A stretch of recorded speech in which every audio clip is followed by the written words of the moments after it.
Assalamualaikum Kak. Kak, ni ada apa ni Kak? Okey, kat sini kita jual sukiya beef. Boleh buat satu Kak? Awak nak yang spicy ataupun tak?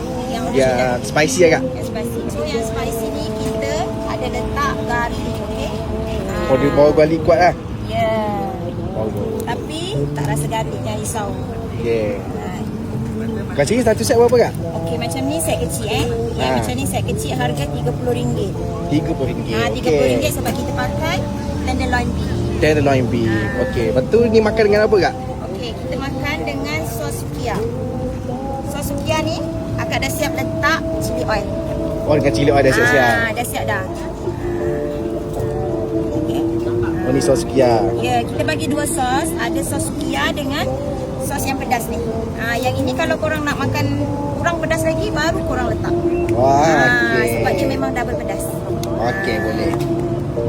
RM30 sini. Ya, betul. Macam ni RM30 korang dapat. Korang dapat dengan coleslaw, dengan dua sos and daging and salad. Okey. Kalau ini apa pula Kak? Okey, yang ini Chi Chong Fan. Chi Chong Fan. Okey. Boleh buat satu Kak? Boleh. Dah. Yang fresh baru nak buat ni. Ha. Ni apa Kak? Minyak bijan? Ini minyak bijan, okey? Okey. So kita kena tunggulah. So cara makan dia, kita ada kicap dia. Kicap. Yes. Buat kicap cair sikit Ya, betul. Okey. And kita punya killer punya, kita ada chili oil dia, okey? Ini best seller yang tahu.